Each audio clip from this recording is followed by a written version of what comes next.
Okay, I'd like to welcome everyone to this weekly Zoom meeting of Camberley Chess Club. Our speaker today is International Master Andrew Martin, who's also a member of Camberley Chess Club. To take full benefit from the meeting, you need a pencil and paper. In the second half of the meeting, there's going to be some guess the move type questions. So that will be of benefit to everybody. Okay, without further ado, I'd like to introduce Andrew, and the floor is yours. Well, thank you, John, and good evening, everyone. The good news is that I don't think we need to mute each other during the meeting. I know there are some exceptionally difficult and bolshy characters out there in the audience. That's fine, it's okay. I think I'll have to take that risk. So without further ado, let me share the screen. And the topic tonight is attacking the king. So what I thought I would do is just to map out a few basics before we start with the games, and make a list of basically what I think is important when you are attacking the king or thinking of attacking the king. So it's a very simple list, and there are some strong players in the audience, so I'm not going to dwell on it too long. But the first point, obviously, is tactical skill. I would say is really important, because when you're attacking the king, it's likely that you've got to make combinations or in some way display tactical ability. So I don't know how you rate your tactical skill, but I would say that's one of the most important things of all. When you're attacking, you should try to go in with everything you've got. Throw the kitchen sink at the opponent if you can. Get as many pieces involved in the attack.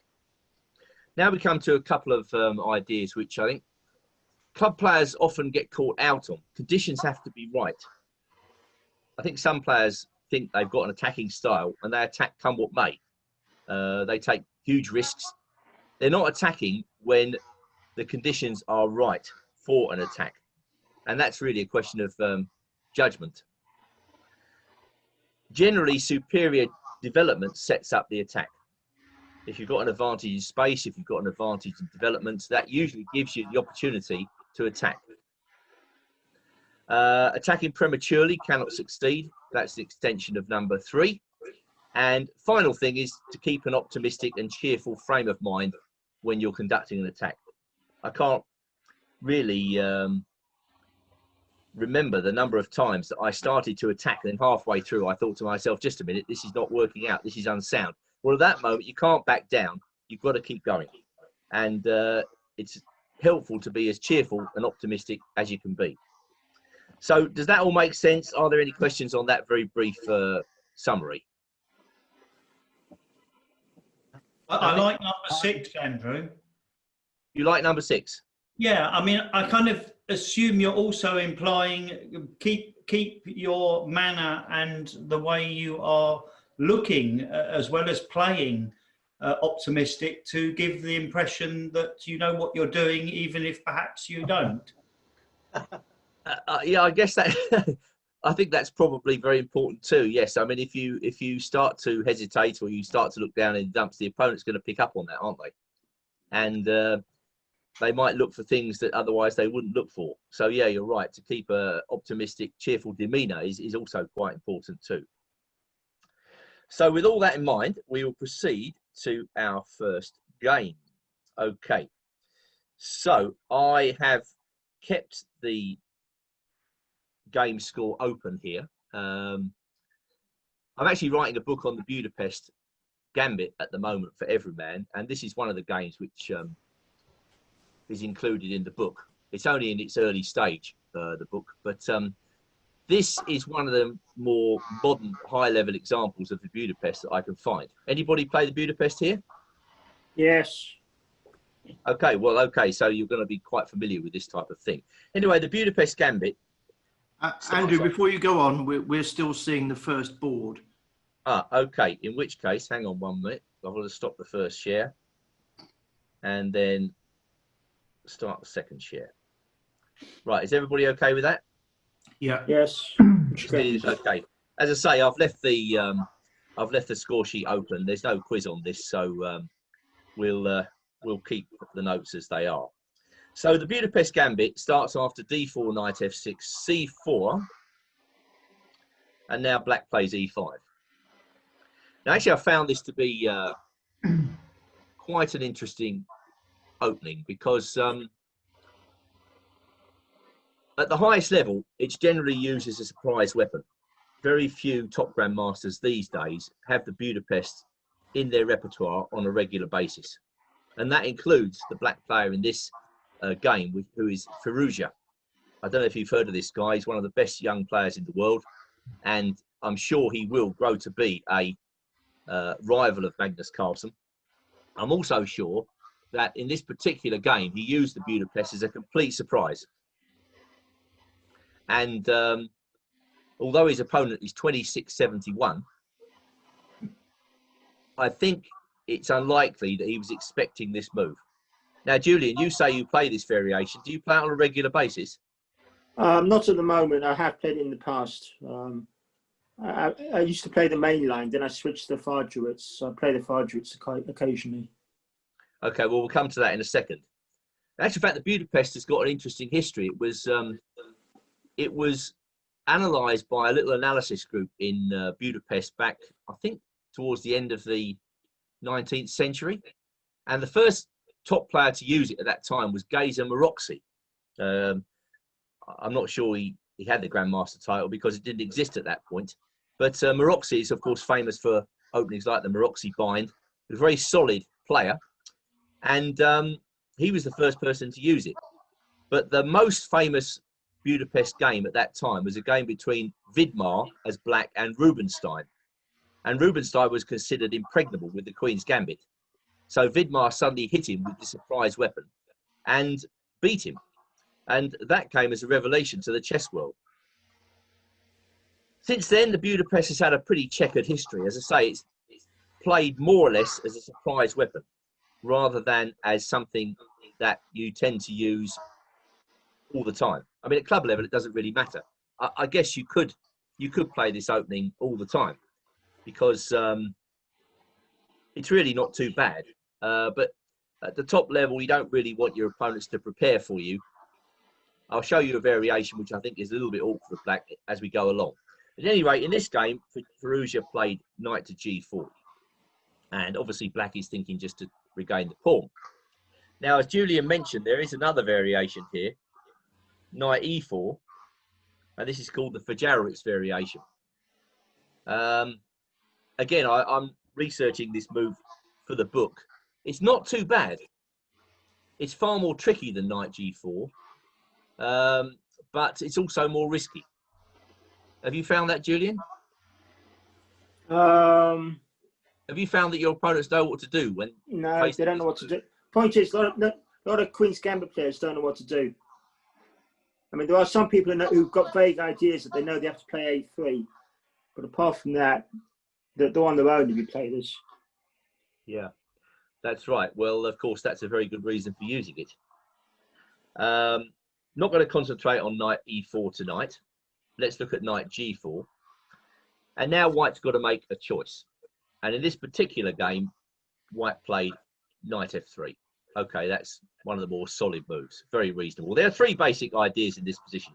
Either you play knight f3 or you play e4, which is Alekhine's old move. White attacks the knight on g4. And if the knight takes the pawn, white then goes f4. This is a really interesting line. Funnily enough, today, not many players play it because it's considered a bit risky. But I think it's one of white's best ways to play against the Budapest. And then there's the line they all play these days, which is bishop f4. Now, the reason that's supposed to be an improvement over knight f3 is that after knight f3, black can play bishop c5, and that forces the move e3, after which that bishop is blocked in. If you play bishop f4 first, if he plays bishop c5, which is not the main line move, then white plays e3, and the position's more harmonious. Bishop f4 is actually, I think, the acid test of Budapest in the present day. And I play the Budapest online all the time in Blitz, and they all play this move. And it's just a question of whether you like black's position in the main line. This is the main line. I'm just going to show it to you. And the move, which is a little bit awkward to me, is knight bd2, where black must play queen e7 to get the pawn back. And now white just goes e3 and lets black take the pawn. Something like this, and then bishop e2. And although this might not look very much for white, it's actually quite difficult to play for black, this position. Again, I can't go into too much depth, but this is what most strong players play these days against the Budapest. And at some stage in the very near future, I mean, let's say both sides castle, then black plays d6, now white goes a3. At some stage, black's going to have to surrender the bishop pair. And you get to a position which, well, it's not everybody's cup of tea. You know, the Budapest player plays the gambit to surprise his opponent, to create complications and to create mayhem on the chessboard. Well, you're simply not going to be able to do that here. And a lot of games have gone this way. I mean, the position's probably okay for black. For instance, it can go b6. But then white's got the obvious plan of forcing through c5. And black has a bit of work to do to claim equality in a position like this. Anyway, going back to the start. Luckily for us, Corey, probably surprised, plays knight f3 and now bishop c5. This was the original Budapest idea. White blocks out the threat and now black shapes to get the pawn back. And I don't think white can stop black from getting the pawn back in this position. I mean, he can play some sort of very strange move like queen d5, but then black could just play queen e7 and he gets his pawn back anyway. So what white's got to do is just to keep developing here, and that's exactly what white does. Black doesn't take the pawn back straight away. Now he does. And after a simple sequence, white played b3. And for a long time, this position was just thought to be slightly better for white. The old-fashioned Budapest Gambit went d6 here. And black had the usual problem in the queen's pawn of developing the queenside pieces. You often see this in the queen's gambit. Black inherits a problem of a lot of queenside pieces and very few good squares to put them on. Well, here, of course, the problem for black is his rook on a8. You know, for white, it's quite easy. Bishop to b2, queen up to d2 or c2, rooks to the centre, and then white's doing fine. Maybe knight d5 somewhere. For black, it's not so easy to get the pieces out. And, you know, most top players just form the impression that white's position was a bit easier to play. There are various ways you can play with white. This is just one of them. You can play with a3 and then b4 maybe, or there are other ways. But anyway, this is one way to play. But black's chances were rejuvenated after a5. And the idea of this is to play rook a6. And this is the famous rook lift variation, which actually has become the main line of this particular system. And it's really difficult to meet. Now, the idea behind this move is to start a direct attack on white's king by swinging the rook all the way across to h6. And it's got a definite appeal. You can see why this sort of variation could be popular. Because, first of all, club players are not going to be expecting some move like rook a6. And then when they see that move, they can't do very much about the idea of rook h6. So white's got to be extremely careful in this line to even survive. Is that rook a6 move one that a GM came out with just off the top of his head? Or was, was it a computer move? No, it's been known for a long time. Doesn't look very human to me somehow. It was invented by, I think, again, a Hungarian or might be Bulgarian international master called Dolfi Dreamer, who first played it in a Grandmaster tournament in 1968, I think. And he played it against Antoshin, a Grandmaster, and somebody else pretty good. But both games were drawn. However, at that point, you know, it was completely new. No, it wasn't a computer move at all. It was discovered by a human being. And there have been a couple of very famous games with this idea, and in general, black scores very well with it, unless white knows exactly what to do. Now, let's go through the game, and I'll show you, I think, what white should do, and I think you'll agree it's actually quite complicated. Now, the first point is, if you don't interrupt black's plan, it's really simple what black's going to do. It's going to put his rook on h6, the queen goes out to h4, and then carnage. You know, it really is as simple as that, you know. And so, white's got to interrupt that plan somehow. And he tried to do this by putting his queen into the centre. This is one of the main lines. And I'm pretty sure at this point that Corey was probably had a vague idea of what to do, but probably not a specific idea of what to do. So black now played bishop to a7. You don't need to play that. You could play bishop f8 here, but I think I slightly prefer bishop a7. The notes there are what is in the book, so you just have to ignore that because it's completely different to a lecture. But yeah, bishop a7. The idea of putting the bishop on a7 will become clear a bit later on. Anyway, white went knight e4. Now, white thinks that's a great move because actually he's hitting this knight on e5 twice, and he's threatening the positional idea of c5, blanking out that bishop on a7. But Firouzja, you just certainly didn't do that. Firouzja played in this position the unlikely rook h6. And that has become the theory of this line, offering white the chance to take either the knight or the pawn. And Corey, 2671, took the pawn. Now, of course, when you see this position, you wonder, well, what on earth is white doing? Why doesn't he take the knight? I mean, that's a free knight, and white defends h2. But the problem with that move is that black now plays c6. And white cannot keep the piece. You can verify that just by looking at the board. And actually, the best move here has been proven to be bishop f6. Now, you can see why, you know, you're a really strong player might not play this. You know, when you're surprised at the board, to find this variation or to even contemplate entering it is actually quite scary. And the idea is that black takes this, which looks ruinous, but at the same time, white's position is nothing to write home about. He's got to keep protecting the knight, and now black hits out with d5. And one of the main ideas in this position is that the bishop can actually come back into play on b8. And we've got a really complicated and difficult position on our hands, where after knight g3, well, as you can see, it's a bit of a mess. I mean, I've just included some analysis from the book here where I think d takes c4 is the best move. And now black gets to a playable position. It all depends how you view a position like this. How is this position?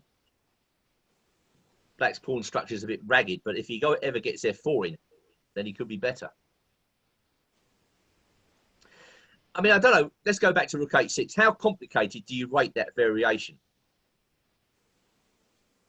Bishop takes e5, c6, and then you've got to play bishop f6. It's really complicated stuff, isn't it? Yeah. So I guess in the end, he decided not to do that, and he took a pawn instead. But that gives black a bit of time, the time that he needs to marshal the attack. And now white plays a really surprising move. Queen a8. Now we're talking about an experienced grandmaster here. That is just a very strange move, isn't it? I was a bit surprised when I saw that move, but I guess what white's trying to do is to interrupt the flow of black's attack. I guess the question is, what is he going to do otherwise? If he goes queen d2, then black sticks his queen out on h4, and that's curtains already because black's attacking the pawn on h2 and the knight. That's how quick the black attack can materialize in this line. If he goes queen b5, then white loses a bit more time. And after queen b4, again, these very complicated variations. White's keeping an eye on the bishop on b6. Then we go bishop a5. He's got to keep on the bishop. And then out comes the queen again. If white goes h3, defending against the mate, we go takes, and now rook g6. And white is still facing a very powerful attack. Well, I mean, more than powerful. I don't think white can defend this very easily. Something like this. And then even if the queens come off, black is doing very well in this position. He's a pawn up hand. I don't know what you think. My own personal feeling is black should be winning this position.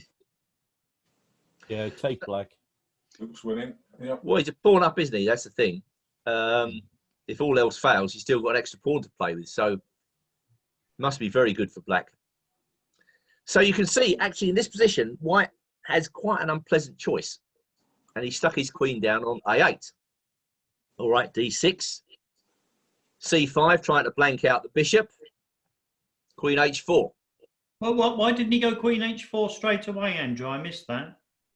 If he goes queen h4 straight away, let's have a wait a minute, because it's we have to go back one more move. Yeah, here. now. Yeah. Queen h4. I don't see why queen a8. Black's got to be careful not to drop that bishop, because c5 is going to pick up the bishop. Can't I take this knight? Oh, yeah. That is the idea, isn't it? Oh, yeah. Yeah. Got it.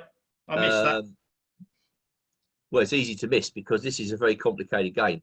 I think even for very strong players, getting involved in this variation is a very brave thing to do with white, because black is going straight for the throat. Well, personally, I wouldn't go into this with white if I didn't know exactly what I was doing, because white now played bishop takes e5. I say there's nothing else. Well, let's examine h3. Queen takes knight. C takes b6. I mean, this is the only other alternative. But then I think our old friend rook g6 is just a killer.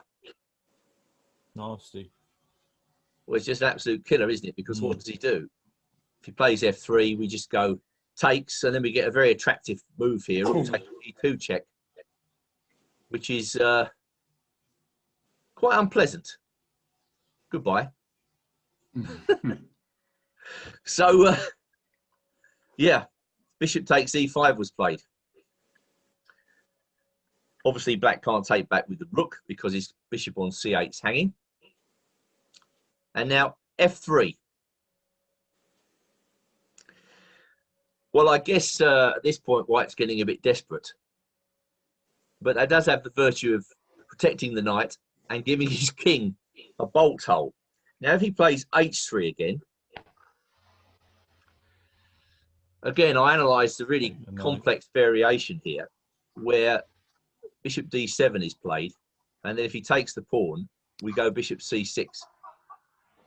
Yeah. And this should give black the upper hand. He's got to stay in play somehow, but then I think takes, and now takes, wipes white out. Just running that variation again. If he goes h3, bishop d7. If he goes queen a3. Again, the queen is very striking. It's completely out of play here. Then I think we take with the queen. He takes the bishop, rook g6. And then it's the same sort of thing, the same sort of mechanism. You know, black piles in. And he's 2 pawns up now with the attack. Everybody okay so far? Yeah. This is a bit of a complex example to start off with, but it is really interesting to see, you know, what happens in this game. And now, of course, black takes on h2. King runs away. And at this point, I think Perugia misses the best move.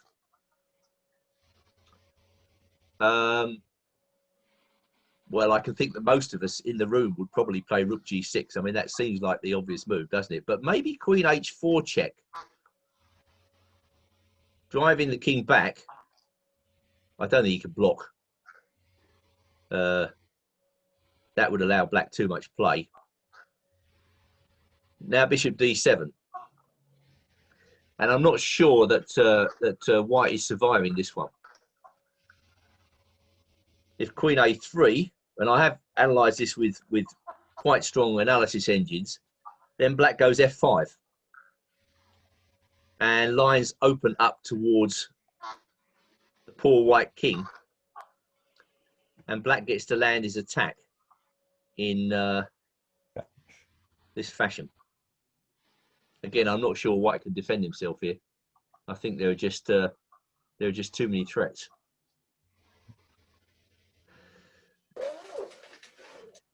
Well, black played rook g6 in the game. I think he's keeping fairly cheerful and optimistic throughout this entire procedure. White defended the pawn on g2, and now black played bishop d7. White went queen a3. Incidentally, I'm able to send you a chess-based database of this session afterwards, if anybody's interested. I'll send it to John, and then he can pass it on. So if I omit some of the notes, you can have a look at them at home if you like, if you've got chess-based. So hopefully that will be handy. Yeah, thank you. And now I think well, the attack plays itself really. All of black's pieces come to excellent attacking positions. And f5 is just a really obvious move, stripping open the white king. Very difficult to find any moves for white at all. Can anybody see anything? Very, very difficult. White played queen a4, attacking the rook. And Firouzja played rook d8. Well, according to the engines, rook f8 is better. I'm not sure why he didn't do that, to be honest with you, because that looks more obvious to me. But he didn't do it. White went rook to d1, playing with tricks himself. Mm. I hope everybody can see why black can't take that rook. Yeah. Queen Checkmate on e8. Good defense by white. Nice trick. Well, and then white went rook f8, black went rook f8 anyway. So in fact, he's lost a move. Yes, indeed. And now white misses his only chance of the game, which is the tricky move knight g5. This is definitely a computer variation, because, you know, why would you ever put that knight on pre? But the idea is when black takes the knight, white ignores everything and goes queen h4. Bloody hell. That's And, hell of a defense. Eh? Hell of a defense. If you find that defense, you're a genius. Yeah. And you probably get banned from a computer, the nearest online website immediately after finding that line. But queen h4, yeah, it just defends. Wow. And what if you found that line by accident and then got banned? That would be unfair, wouldn't it? I actually don't think you can find that line by accident. Of course you could. I mean, you either find it or you don't. You can't. This is not an accident. Playing knight g5 and then queen h4, is it? That is one hell of a defense. Yeah. It is. It is one hell of a defense. And if you find it, you know, you are. I mean, the guy didn't find it in the game, but he's 26-70. So that says it all. Let's see how it runs anyway. Wow. And now black takes this pawn. I guess with the idea of f4. Check. King h8. Queen takes f4. And now king e2. Bishop f5, rook h1. White defends. So actually it did make a difference. Whether you played rook f8 first or rook d8. But white went checking the game, king in the corner, and then he played for tricks. Unfortunately, that doesn't stem the flow of black's attack, even after rook g8. White tried knight g5, and takes the bishop, but it's different this time. Firouzja just took back. And the problem for white is that his king is still very exposed, and he has nothing to compensate him for that problem. Queen c7, I don't know, he may have been in time trouble. Firouzja just took his time here. And then we had a check. King e2, rook takes, queen takes, king h7, and white decided to resign this position. Now you might ask, why does he resign? Well, he is 2 pawns down. And his king is facing the firing squad. Did anybody see any defense here? I mean, he might have lost on time, I don't know, but I think he's only 1 pawn down, Andy. oh yeah, 1 pawn down, you're quite right. Sorry, yeah, quite right. It looks like 2 pawns, but it's only 1 in fact. So what is black actually threatening here? E4. Two, but I'm not sure if it is a threat. Well, let's say he makes a move, queen somewhere. Where should we put the queen? B6. C7, or let's take a pawn, see what happens. Okay, then there must be a reason he resigns this position. Is it E4? Yeah, that's the move on. Mind you, if it played Queen C7, you'd stop E4. You mean here? Yeah. Yeah, that stops E4. So after Queen H2, he's got to play How King about F2. Rook G6? With the idea of Rook C6, that's clever. Yeah. And then curtains. That might be the reason, actually. Could he even do it after Queen B6? Actually, he can't. Queen B7. Yeah. So after Queen... Go back to the game. After Queen C7, you go Rook G6. That's a clever move. But now he takes here. Do you then revert to your old move? Yeah. I have a suspicion he might have lost on time. Does anybody see something? We might be missing something fairly obvious, actually. But what about Queen H2? Does that not be... No, King F2. Well, he's got to go King F2 against that. King F2. The question is, how does that change things? How does it change it?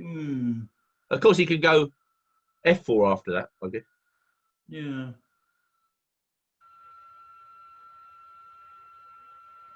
That might even be more sensible to play Queen F2 and then F4. Well, first of all, it's White's move. So, what do you recommend? White resign, basically. We'll say Queen takes pawn, just to. Queen takes pawn. So you want to go Queen? Then can he go? He can't possibly go E4, can he? After this. Okay, so King F2, and then what? F4.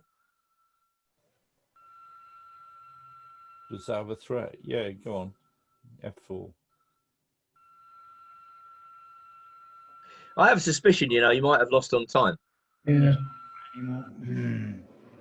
Unless we're missing something completely obvious, which I'm not seeing at the moment. Turn the computer on. I could cheat.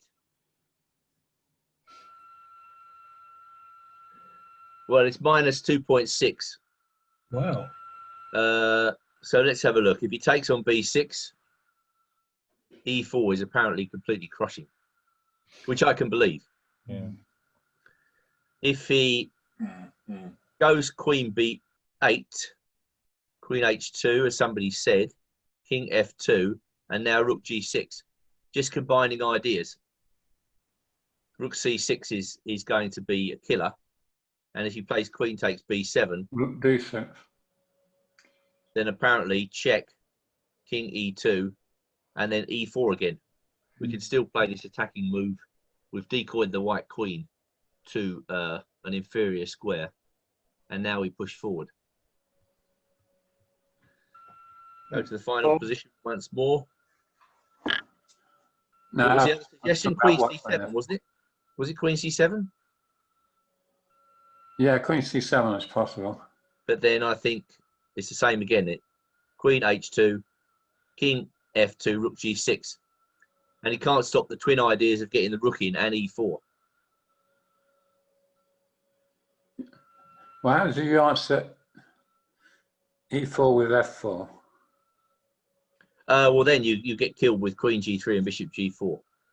I think you'll probably find. And then Queen F2 is going to pick up the rook. Bishop G4, yeah. I think White's position is so precarious that I don't see him coming back from this one. I really can't see what he does. Let's turn the engine off. It just makes us lazy, doesn't it? Maybe he lost on time. Maybe he just wanted to pay respect to Black's attacking prowess. But I thought that was an interesting game. And one of the reasons that, you know, the Budapest is popular among club players is because of the possibility of playing a game like this. You know, I'm sure people are kind of entranced by the idea of playing this rook lift. And so you get these interesting games. And even at the highest level, you know, White still finds it difficult to beat back the black attack. Does that rook lift idea occur in other openings? I'm sure it does. You see it in the Dutch sometimes. I see it played a lot by some of my juniors. What you mean on move 1 and 2? Yes, because the problem here is that the bishop should be on C1, not B2. Then White goes bishop takes rook, and there's a problem already. That's the accelerated dreamer. Hyper accelerated dreamer. Yeah, well, okay, it's an interesting idea, isn't it? It does occur in other openings. Trying to think of ones where it does. I played it in a Retty, Andy. I can remember a similar line in a Scotch. It's an idea to look out for, isn't it? If you yeah. There's nothing to stop club players from playing the Budapest, you know, or club players. That's a bit insulting. You know, strong players, strong regional players, whatever. I think it's only at grandmaster level where the preparation's so good that it becomes a problem. It's got to be a surprise at that level.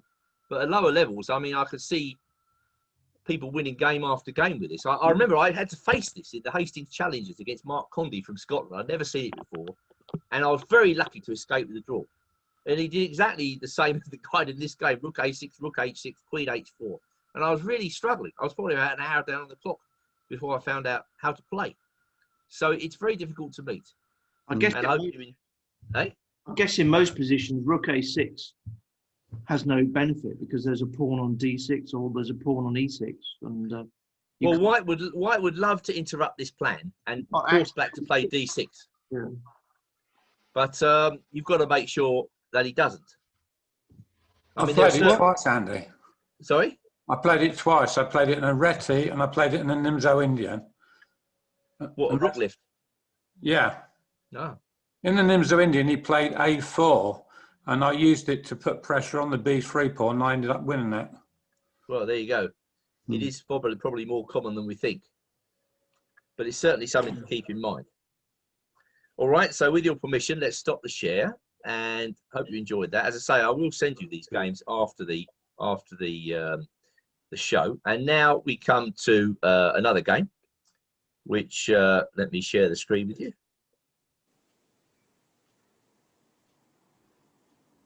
Okay, it's one of my own games actually, which I make no apologies for showing because it is a very interesting game indeed.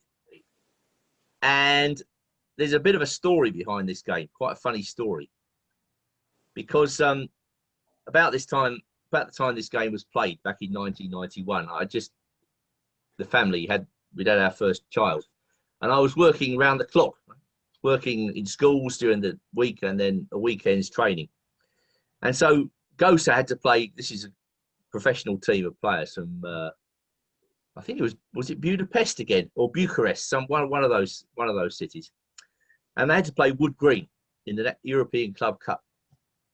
And the event was held at the Hendon Hall Hotel, which is where the cup final receptions were held in those days. And Wood Green had to pay for Gosa to be put up in the Hendon Hall Hotel. So of course.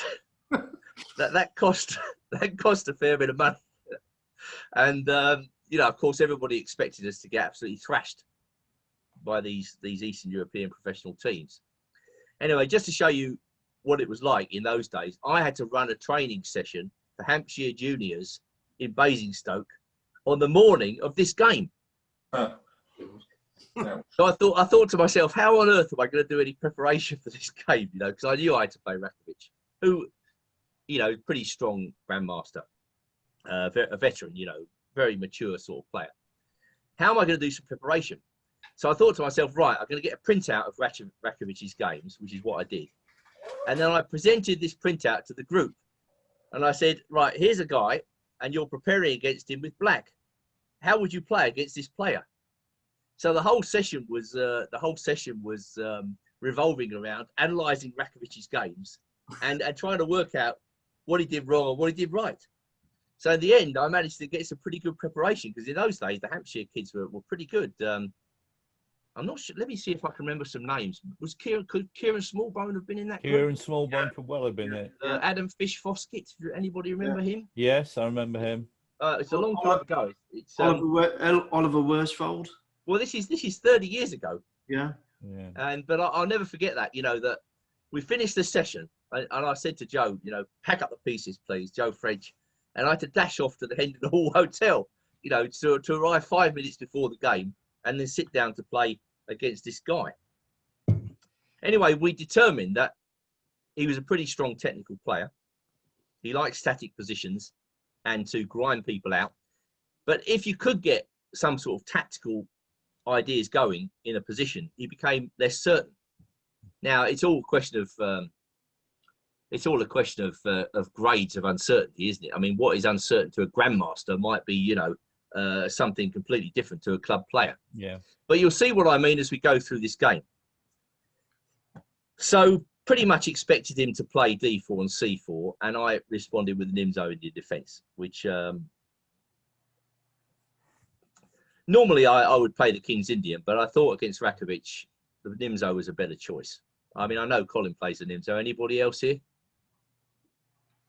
I have played it. Yeah, I do, yeah.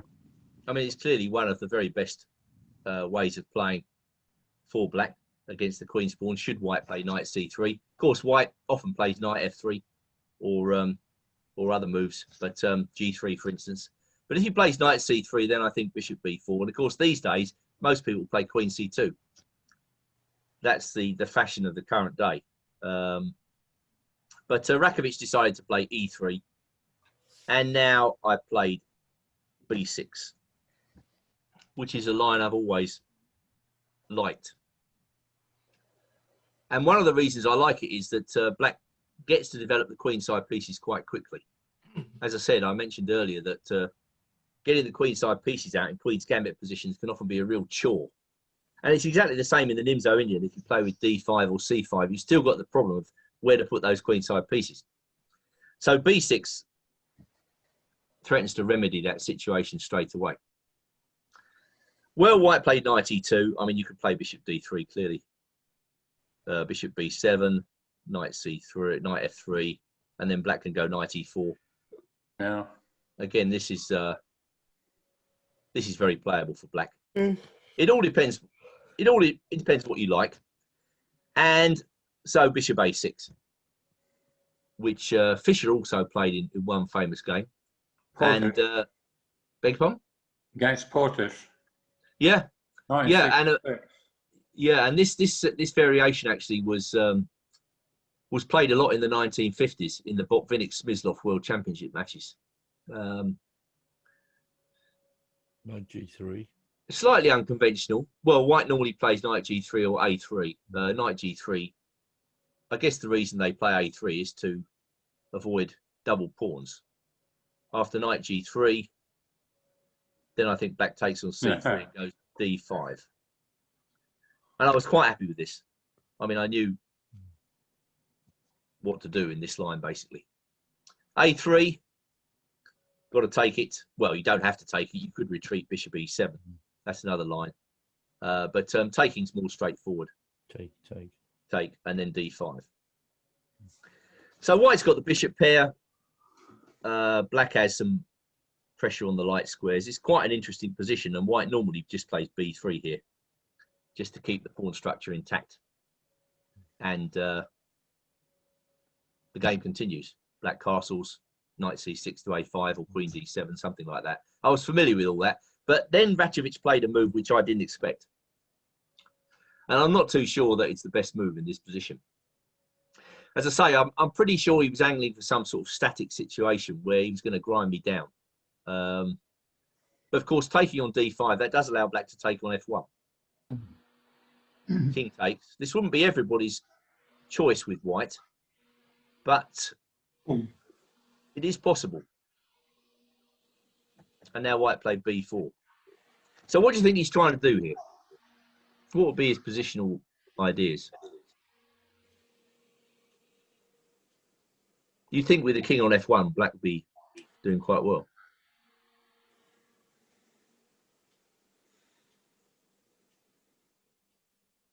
Well, perhaps he's going to do h4 and rook h3 and get his rook out. Maybe. I think he's looking to occupy the c file with his rook and queen, or a couple of rooks on the c file, and pile pressure down there. Yeah, I think that's a definite possibility. If black can't break out with c5, then he could definitely get pressure of that kind. And what do you think he's going to do with his bishop on c1? It's not going to stay there for the whole game, is it?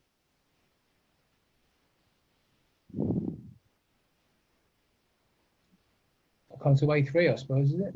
Yeah, white could go a4, bishop a3, b5, and then maybe plays queen up, rooks to the c file.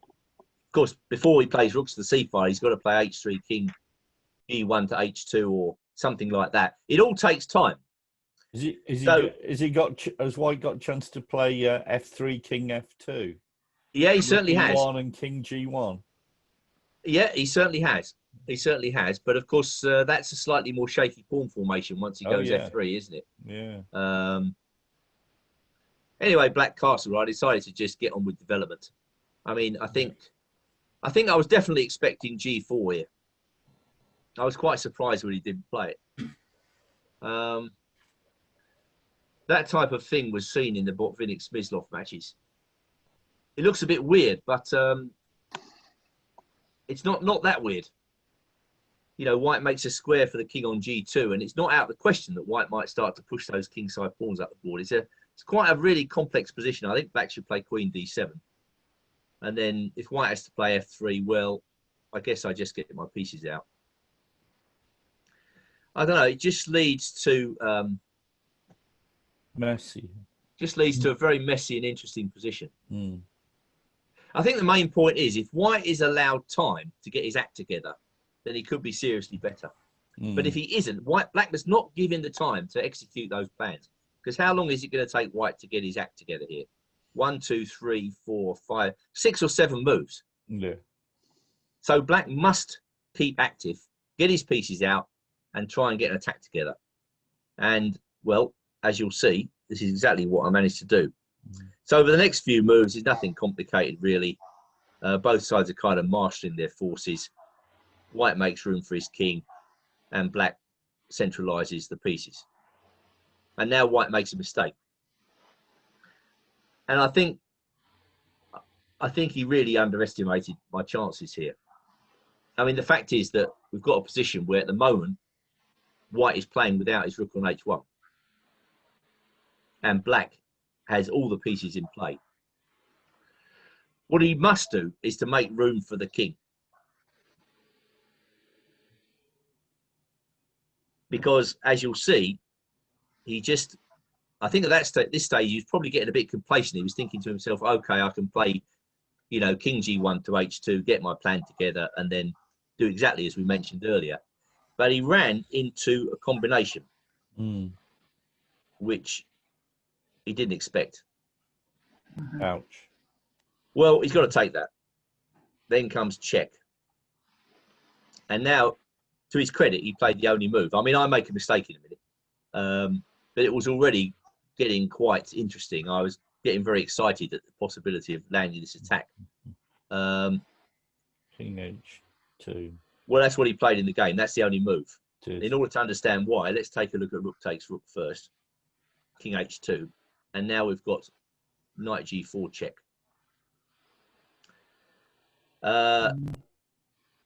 this really is piling in with everything you've got, isn't it? He cannot take the knight because of Queen D6 check. And that's curtain straight away. Yeah. So if he goes G3, Queen H6, and then Queen takes H1 mate. Nice. Let's go back here. Rook takes E1, Rook takes Knight G. If he comes out, then I think we go check here. Yeah. And then he basically has to walk the plank. Because if he goes F4, we've got check here, up he comes, and that's going to force mate. Yeah. Once again, it's difficult. It's impossible for him after this move, I think. If he takes the knight, we've got this move. And then if king takes H5, Queen F4. And I think that forces mate. It's quite comical how out of play White's pieces are. If he goes back, check, check, check, check. He has to take, and then we get a beautiful finishing sequence full of quiet moves. And look at that, mate. Nice. Yeah. So going back to the game again, you can imagine I was getting quite excited about this because the thought of winning a game against a grandmaster like this was quite thrilling. And this prompts my next move, which is a mistake. Are you checking and double checking this? Going over it several times to see if it hasn't got a wriggle out. Yeah, probably. Yeah, probably. But now I make a mistake. I played knight G4 check, which looks as though it should be a winner. But amazingly, it's not. No. Now, just to show the winning combination, what I should do first is to give a check. Forcing G3. Yeah. And now play a knight check. Now, the move I missed after King G2 was this one. Wow. And I don't believe, actually, he can survive this attack. Because if he takes it, we take with the rook, and that really is curtains. Yeah. Because the white king is bust. If he plays rook F1, we've got to check. King in the corner. Check there. And then that's it. Yeah, knight E3. So if he goes king H2 here, then it's amazing how many quiet moves Black's playing in the middle of this attack. And now we've got the old knight G4 again coming up. And then this move, which again I would actually find this quite difficult to see so far in advance. What can he play? If he goes king F1, check. And now another quiet move. Well, relatively quiet. And then it's forcing mate. Could you have defended with Queen B2, Andy? Right, which position? The last position you showed, right at the start. Okay, we shall have a look. Where he was going to play Queen takes pawn. Was it here? Yeah, you went Queen F6. Knight, Queen D6. Queen F2, and I was wondering. Wait a minute, let's go back. Here, here, here, here. What are we playing? Yeah, this move? Yeah, Queen B2.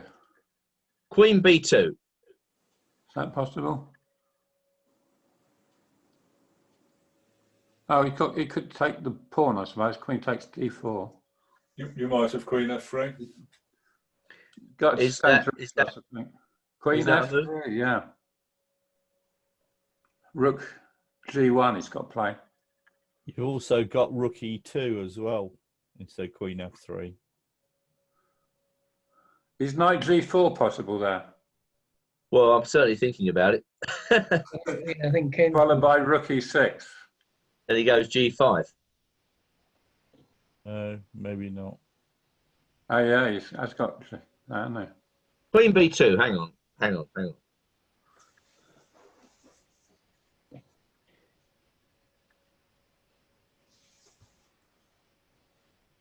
Must be a way to do this.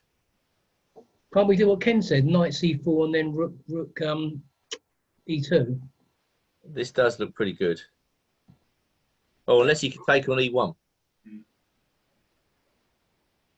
I think you can take on e1 there. Oh no. Okay. Bit of a spoil sport variation. Yeah. Change rooks first. Could Colin have found the refutation? So Rook queen takes- now queen b2. Right, hang on, I'm going to cheat. Rook takes h1. Mate in 10, mate in 8, Colin. How could you have possibly overlooked that?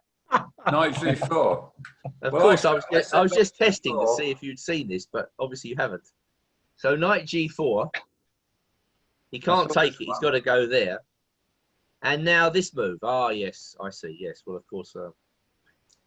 Yes. But in the other line, Andy, you wanted to take the knight. No, you Why can't didn't take the knight, can you? You cannot take the knight here because of queen. No. Knight g4, h takes g4. Wait a minute. Knight g4. H takes g4. No, you can't do that. No. No, Mate. because you got It's mate. Mate, next move. And queen. knight. And queen takes Queen, H1. queen takes h1. Yeah.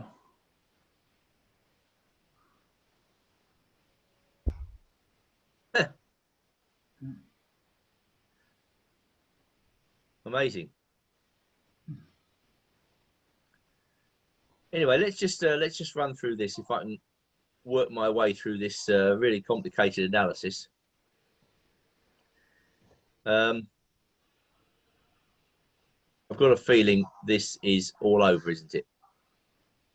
Ooh, wow. But another interesting line comes after king f3.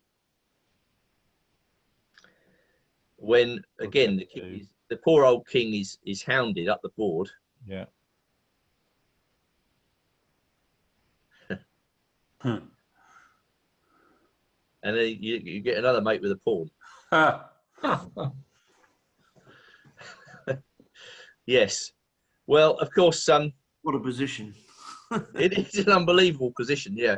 And the game is no less unbelievable, but both of us missed something. And I played knight g4 check, just thinking, well, you know, this drives his king out to h3 up the h file. Aren't these GMs easy to beat? Isn't This must be a win, right? Yeah. But it turns out it's not a win. Oh, God. It turns out I have to force the move g3 in order to win. Because, you know, I got this position in my mind's eye and I thought, you know, surely this is the end. Up he comes. Yeah. And now he was obviously getting very flustered at this point because, I mean, you know, well, who wants to be in this position against a lower rated player? Who wants your king on h5 or something? You know, it's embarrassing, isn't absolutely it? crazy. And he made a double question mark move, king h3. So, yeah, he's got to go g3 here. Yeah. And now if g5 check, I think he can actually take this pawn. Away with this. And he can get away with it because I'm running out of pieces. I think I saw this in the game and I thought, well, I've got a perpetual check it. No problem there. I can go check. And then he goes there. And then I go there. Threatening queen h6, mate. He's got to play g5 to stop it. And then I go check. And then another quiet move. He takes it check. And then we get a draw with the king dancing around the g pawn. Yeah, but you'd feel robbed by, wouldn't you, if you got away with I'm not sure what I felt, actually. I'm not sure what I felt because I was finding it very difficult to predict what would happen in this game at any moment. Because he's got to take that pawn. Yeah. If he goes here, then we go queen here, threatening mate. He stops it. And now this interference move. Yeah. Nice. And now I don't think he can do anything. If he takes it, you can't stop mate. Yeah. So he can't go king f5, king h5, sorry. Go along with this line here. Now, if he goes king f5 here, Again, he's got to be very careful where he treads in this position. That is mate. Mate. And of course, if he goes king f4, what happens? Queen F6. Queen f6 is also mate. Yeah. Yeah. F6. So extraordinarily, he can take this pawn.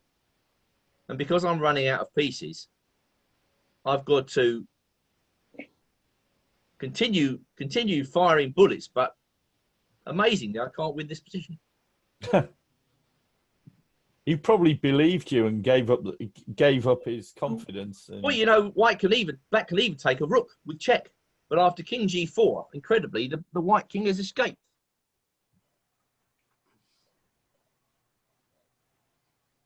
So to cut a long story short, basically he had to find that line, and I think practically, I mean, I just can't see that very many people would find it.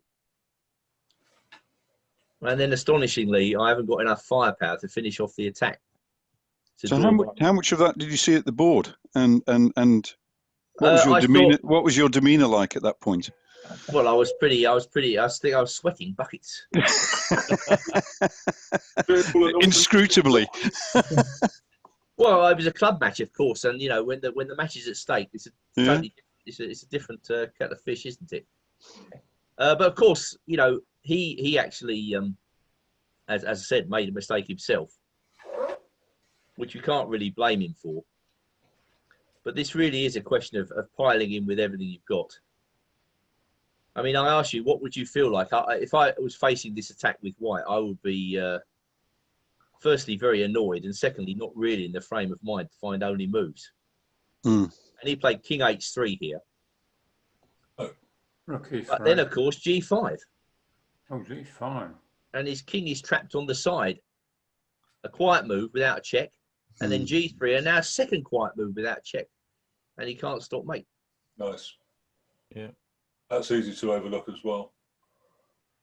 Yeah, I think probably psychologically gone by this stage. He was so fed up with his position that he just gave up. Probably thought, okay, g3 goes g5, I'm done for. But that's not the case.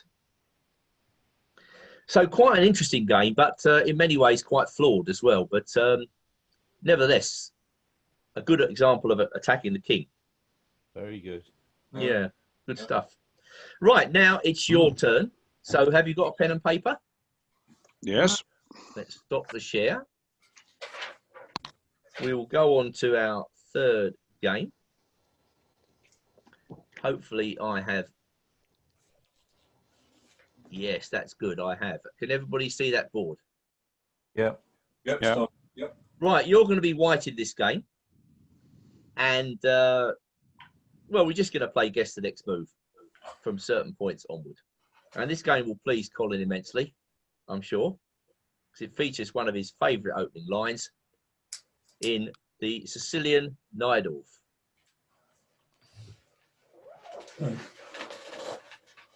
Right, well, I'm pretty sure most chess players have dabbled in this opening from time to time. Would that be correct? Yeah. Which of you has actually played the Najdorf at some stage during your chess life? I certainly have. Only with white. With white? Only with Both white. sides. Yeah. Anybody else? I used to play A4 here. Probably played it as black in my teens, but not since. A4 and H3 I've played in this position. Chess has changed, you know, chess has changed. They come out with all sorts of rubbish against the Najdorf these days. Rook G1. Yeah, Rook G1. I've seen Queen F3 in this position. I've seen Queen D3. I've even seen A3. You know, white passes the move back to black. Yeah. Andy, H4 is the weirdest move. Is that actually a move? Somebody played that. What's the idea? Rook H3? I have no idea. Yes. You've got to wait 3 sticks before you do that. Yeah.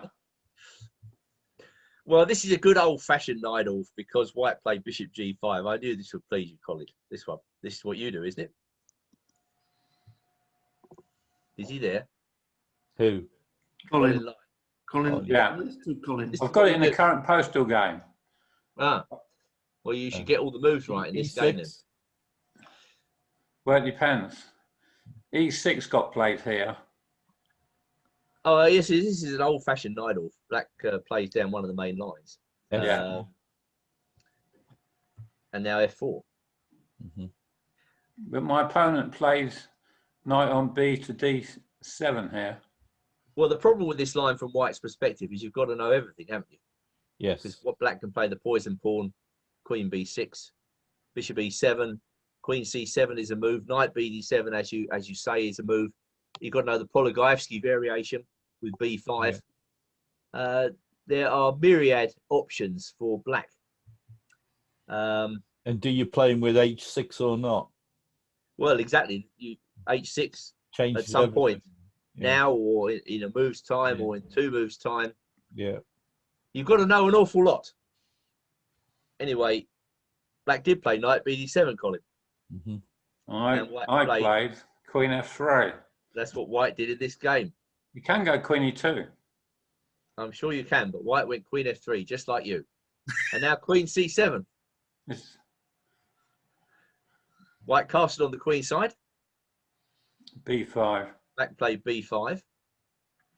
White played Bishop D3. Black played Bishop B7.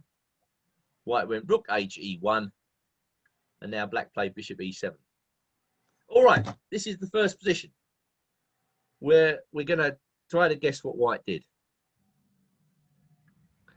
So this is a fairly common main line. You think White would have an edge here with 2 rooks in play. Black hasn't moved either rook. Black hasn't castled. But the Neidorf is an opening which relies on flexibility. You know, the fact is Black's pawn structure is quite compact, and the fact that he could castle on either side is an advantage in some ways for Black. He waits to see what White's doing, then he reacts. This is why the Neidorf has been so successful, and why many of the world champions have played it.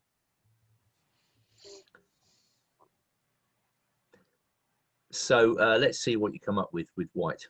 What move number is this, Andrew? Very good question. I'm reluctant to share the score with you here. I think it's probably move 12. Okay. Guessing, just guessing. Yeah. As I say, I'll send you the database after the session. Right, would anybody like to suggest some moves? I might consider G4. Yeah, G4 is my choice. G4. I'm thinking about Knight D5. Knight D5. I was also looking at that. Were I think you? that's playable. Why doesn't it lose a knight? Sorry? Why does it lose a knight? Why doesn't it? Yeah, pawn takes knight. Pawn takes. Oh, I see. Okay. Knight F5. Okay, well, you seem to know a lot about this. So we've had G4 and we've had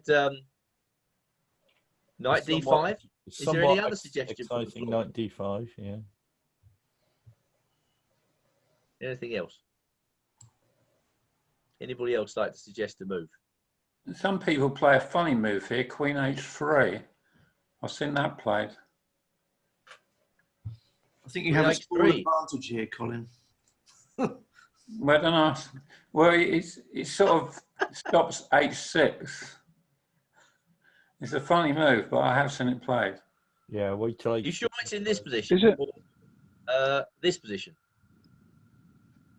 Yeah. I thought the moves G4 and Queen H3 came before White moved his rook. White moves his rook. It's a bit of a different story. Anyway, Queen H3, yes. Anything else, maybe? Queen G3? Queen G3 is another candidate move, yeah. So which do you think White played in this game? Of those choices? G4. You think so? Haven't put Black's bishop on E7, have you? Just testing, just testing. Yeah, I thought you had. If the audience is awake. It's a typical problem in these lectures. Queen E2 might be playable as well. What, you put your queen on E2 after sticking the queen on F3? That's a bit. Well, you played bishop B7, haven't you? So You can also play A3, Andy. ooh, A3 is a move. I guess it is, yeah. Not much of a move, is it? Well, Ananda's played like that. Not when he was attacking the king, I'm guessing, though.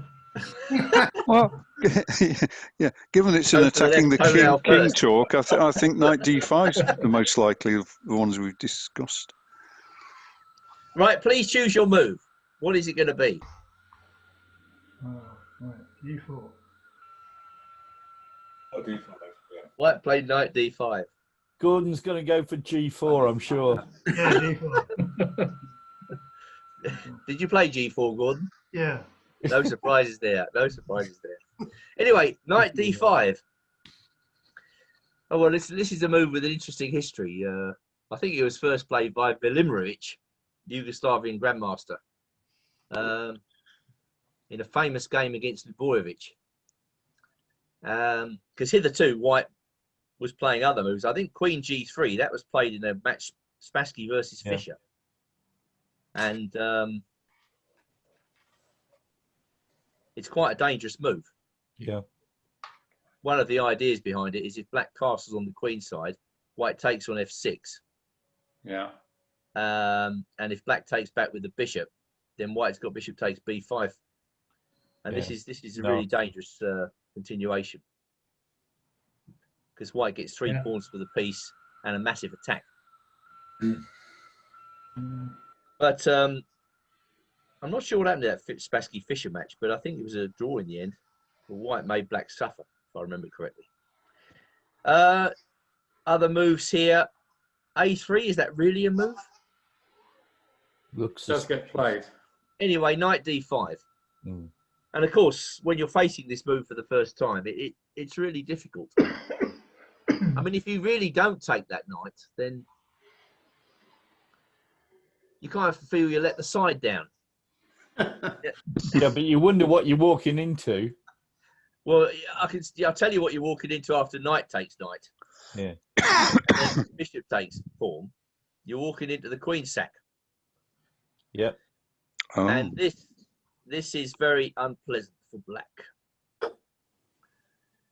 Because what does he play? Got to go King F8, I would have thought. Yeah, now there's some move here, isn't there? I'm trying to think what it is. Precious. I think it's bishop F5. Anyway, black's getting into a hell of a mess. Yeah. And then if he goes rook D8, I think you go there, if I remember correctly. Oh, nice. Messy. Pretty tasty, isn't it? Yeah. Ouch. Attacking the king. Yeah. If you can see a move here for black, then you're a good player. Does that include resigns? I don't know. You might have F6. I don't know. Can he survive that? Rook S7. Yeah, king into the middle. Now what, rook E1? This doesn't look too pleasant. Looks like you're going to be on the receiving end of a brilliancy prize.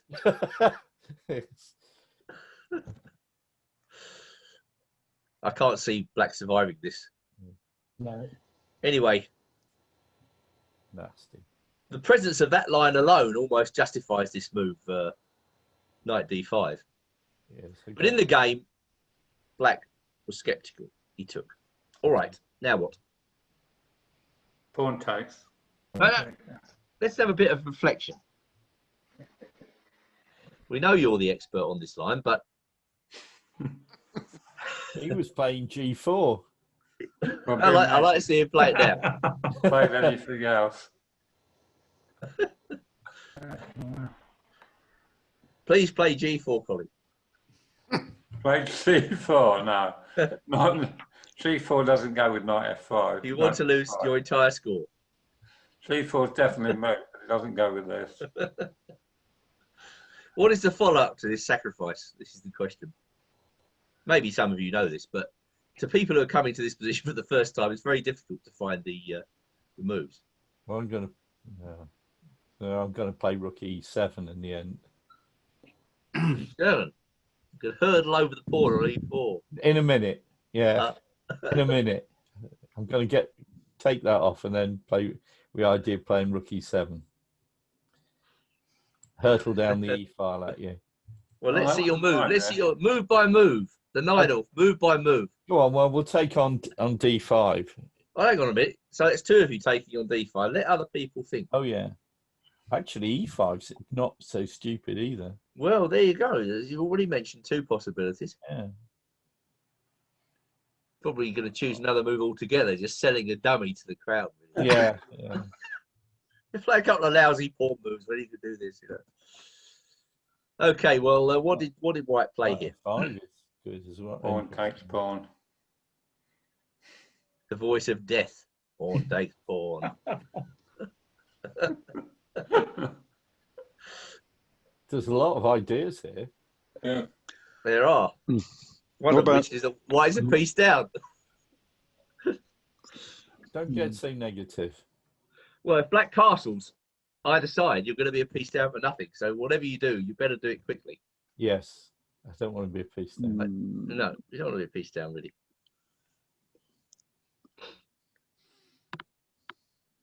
Right, please choose. So would anybody like to give some candidates moves? We already had two pawn moves. Knight f5. Yeah, and there's knight f5, yes, from Steve. Anybody else?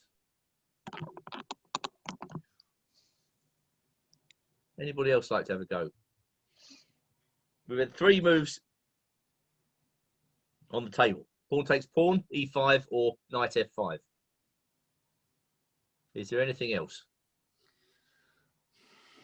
The title of this session is Attacking the King. Knight f5, yeah. Right, let's go round. How many people support knight f5? Yeah. Yeah. That's quite good. Quite a few. What about e5? We got any supporters for that? Ken nearly managed to persuade a few people to play that move, but couldn't quite manage it. And what about pawn takes pawn? Yeah. Opening up the e file. Yeah, I think I'll go for that. Yeah. I'm voting for that. Makes sense, doesn't it? Open file against the king. Yeah, quite knight f5. Well, I played knight f5. Hey! 1,000 points. Oh, splendid. That's approximately my new grading. 1,000 elo. Well, of course, if you played that, what are you going to play after pawn takes pawn? Bishop Well, you know, takes pawn. what are you going to play after this? Rook takes pawn. Yeah. Rook takes pawn. Yeah. Easy to sacrifice somebody else's pieces. Knight takes bishop. Pawn takes queen. Knight d5 check. King f8. I hope somebody's counting the pieces. Knight takes queen. Well, You could have gone king d8 there, protecting your queen. Yeah, I think that's a fly in the ointment. Let's have a quick head count on the pieces here.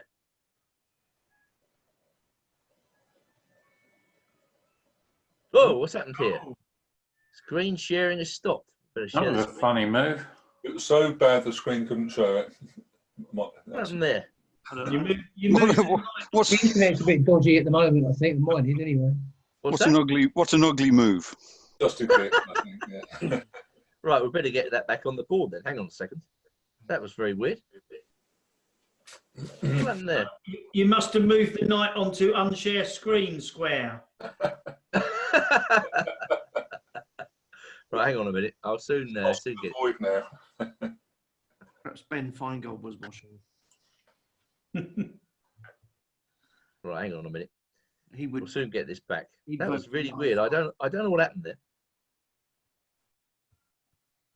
Did chess Right, play crash on your machine? Share the screen. Not sure what crashed there, but Okay. Oh. can everybody see that now? Yeah. Okay, Yeah. let's bash through the opening moves. Here we go. Boom, boom, boom, boom, boom, boom, boom, boom, boom, boom, boom. That Yeah. was a good recap, actually. It was a recap of that line. Yeah, we were wondering what happened after this, and somebody suggested that, and we were taking that. We gave a check. Got to be so careful here. Every move has got to be considered correctly. But now I make it that white is actually a piece down. In a bad position. Yeah. And the attack has evaporated. Yeah. So this can't be the right answer. Can't. Enough. But all those who chose knight f5, well, okay, they've still got to say what happens after this. Just play bishop takes e4. Just like that. Okay. Knight takes. Rook takes. Yeah, Rook takes. Yeah, rook takes. It's a pity when some people know the theory, isn't it? No. Ah. Just look. No, I don't know the theory of this, Andy. I don't play bishop d3. I used to play g4. You seem to be threatening checkmate and the rook on the a8. So I better castle. What's the head count here? Keep going. Can you mate me? Take the bishop. Yeah, what with though? Knight takes e7. Knight takes bishop. Knight takes bishop. King h8. Rook a. Rook d3. Rook d3. Yeah, cheapo merchants coming out of the woodwork. You'll never see it. Anastasia mate time. There's a quick queen lift. Rook d3. About as subtle as a brick. Nothing wrong with Rook go g6 after rook d3. nothing wrong with direct threats.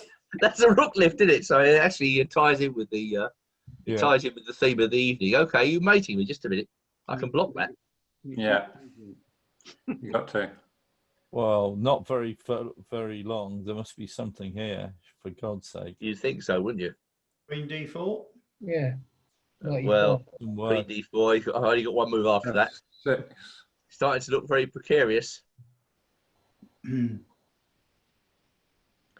Are we in knight g6 territory?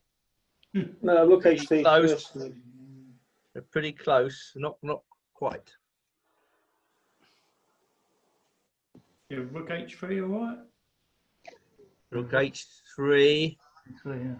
is what a... Yeah, that looks pretty strong, doesn't it? Mm. Well, have I even got a move? I guess I can... King d7. Well, then he goes... Bishop h6, probably. Yeah. Well, So I've got knight d5 before you do that. Oh, I think that move, yeah. Why not? I don't like this position. I mean, I think even positionally, if it becomes equal, white's much better because black's got a weak isolated pawn on d6. So you may even win this brilliancy prize positionally.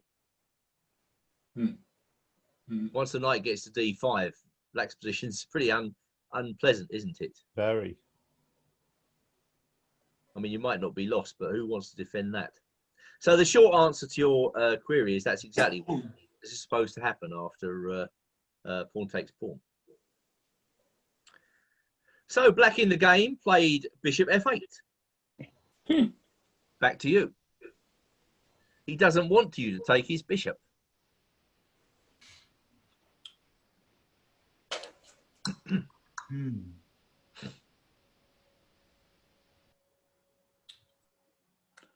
Pawn takes pawn. Hang on. Or are you thinking out loud? Yeah.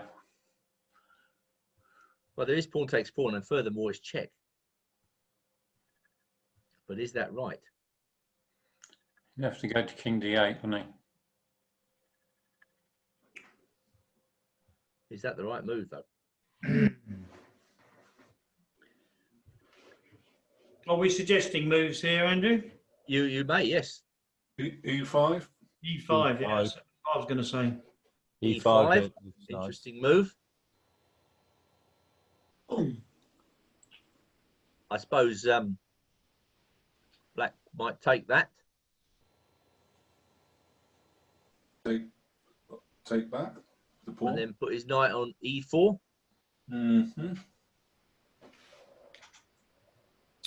Queen g3. But right away.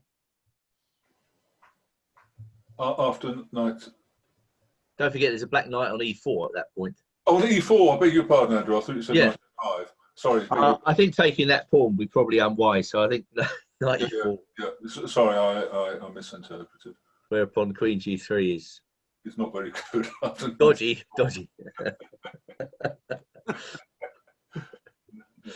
Spectacular queen sacrifice.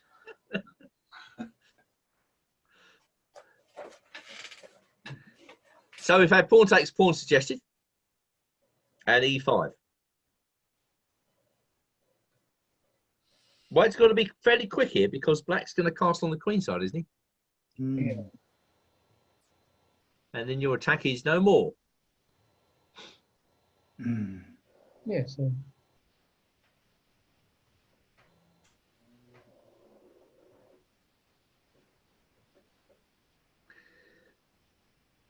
I think White's choices are fairly limited, aren't they?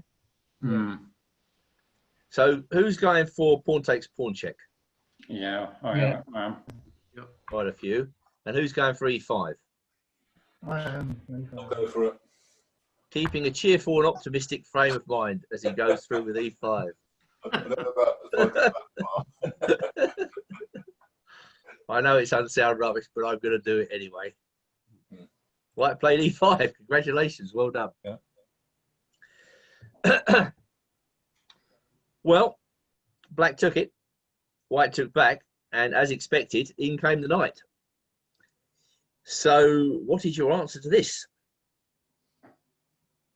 Exactly as discussed. I think black's got to do that. I think he can't possibly take the pawn, can he?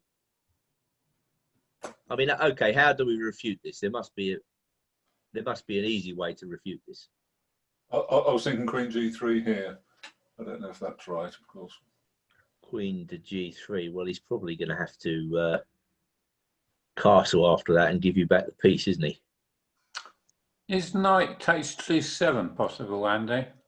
Now, could well be, couldn't it? Could well be.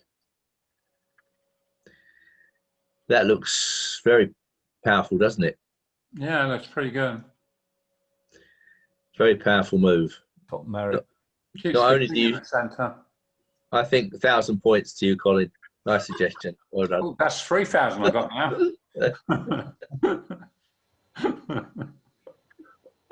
Yeah, but you started with 10,000 deficit, Colin, so, you know, it's behind.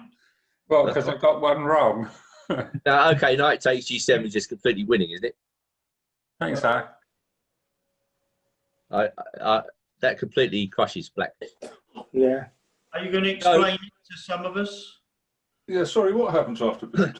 Yeah, please explain it. There's just too many pieces on freeze. take on F6. He's got to take it. Then we take this knight, and now the knight's pinned, isn't it? Mm. Black's going to lose the piece he won earlier back, and he can't castle, he's still in the middle. Yeah. well, he can castle. And castle king side. It's Please legal. do. Queen g3. Oh, This no. doesn't look very pleasant. No, no. Could be a bishop lift coming. Well, black's not going to survive that. No. So yeah, I think. But I mean, queen g3 is also very strong, isn't it? What does he do about that? It's very, yeah. I suppose he can castle.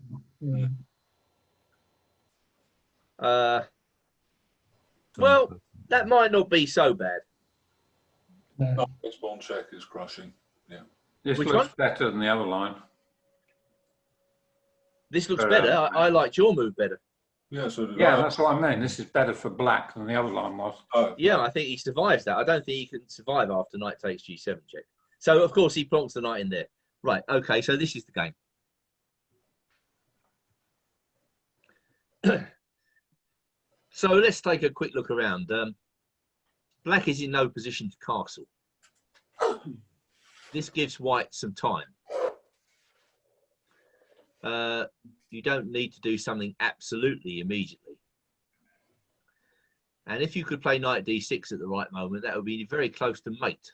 Yeah. Or knight g7 at the right moment. But of course,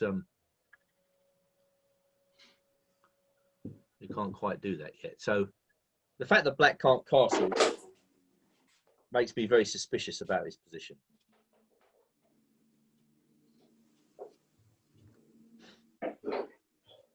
When you're attacking, it's always a big bonus to have time on your side, and any tempo you can gain, any small amount of time you can gain in an attack is really helpful. Is black actually threatening anything? Let's say he's threatening knight takes bishop, so that's inconvenient. Is that inconvenient? What, you think you could just go bishop f4? Then he can castle. That's the problem with, well, not a problem. That is the issue with that, I think. But then you go e6. Yeah. Then he may be able to just about get away with knight e5, incredibly. It starts to get very complicated then, but I think he might be able to get away with that. Can I play rook takes knight here? Well, if that's your suggestion, you're very welcome to chuck a few points on the fire. Rook takes e4. You're going rook takes e4. It's going ballistic. Anybody else like rook takes He's e4? very optimistic though. Yeah, he's keeping cheerful. Bishop takes Go down the drain. e4 might be less extravagant. Which one? Bishop takes e4. Ah, yeah, bishop takes e4. bishop takes e4. We've had rook takes e4. Bishop takes e4. Anything else? Well, knight d6 check looks quite strong. I've been missing something though. These two. Knight d6 check. Also a possibility. Yes, indeed. Also a possibility. I was saving that for a bit later. You're waiting to see. Yeah. Well, we've got a host of on knight takes d6 check. He's simply got to take it. Yeah. With the bishop. That's the only move. Pawn takes, and then you've opened up lines. Yeah. That's an interesting possibility and you too. can take on because take on the e4 because it's pinned as a queen, isn't it? If you take the queen. Well, I guess he's not obliged to take on d6 twice, but no, but then you take any. Oh, maybe not. Yeah, okay. Be a bit stronger in a minute though. It looks. I've got this feeling. Very dodgy. Very dodgy. Well, anyway, what about a choice? So, does that mean you're going for knight d6 check, Mark? Well, as you say, queen moves. Don't know. Still looking. Yeah, I guess if it was your game, you wouldn't just throw caution to the winds here. You'd have a think about No, I'd have to. Yeah. Because other moves look quite strong too. Yeah. I'm going to go with Gordon and play g4. A slow motion attack. Slow motion attack. Does that transpose into the grob? That's what I'm hoping for. Play a3. It's a good defense. Especially after knight takes g5. That's features extensively in the grob, doesn't it? That move. Knight takes g5. Yeah, it looks a bit tricky, actually, doesn't it? Gordon's chosen g4 on every move so far.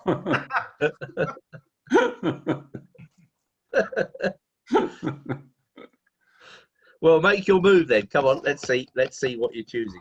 Okay. I think this is quite an interesting. Who's playing knight d6? Yeah. Opening lines. Yeah, I think so. Yeah. Okay. Other moves. Who's going bishop takes e4? I am. The voice of reason. That's Ken, isn't it? Yeah. Who's going rook takes e4? I'll go with it since I suggested it. The voice of complete insanity. I bet that's the answer. Play bishop takes e4. 2,000 points. Really? Well, let's have we must have a look at knight d6 check because that's intriguing, isn't it? Right, he's got to take that with the bishop. There's no other move, right? No other move. Yeah. Otherwise, it's mate. Yeah. Right. Now I'm going to take back, I think. Yeah. Right. Okay. Now he's got to move his queen.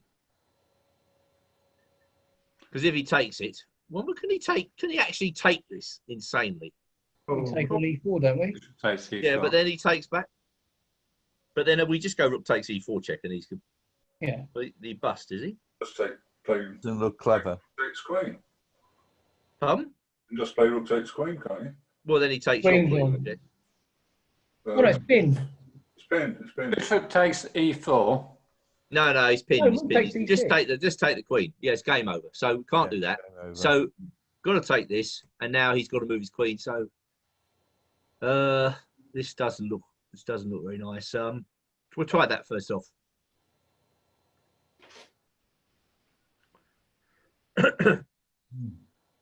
This is the problem. We need to move now, don't we? Well, I think I might be able to survive after a move like that. Looks disgusting. I know. But I'm saying, how are you going to get? Where's your next move? Yeah, well, quite. Yeah. I might. The thing is White back threatening to castle? He is. Yeah. Well, you can play bishop not e7 working. to stop it. How can he? Well, you go bishop e7. Yeah. Okay, so now is You this haven't got worth enough a piece? pieces coming in now. Well, no. You can't get any bits No, to you play though. That's can't. the trouble. With the knight on e4.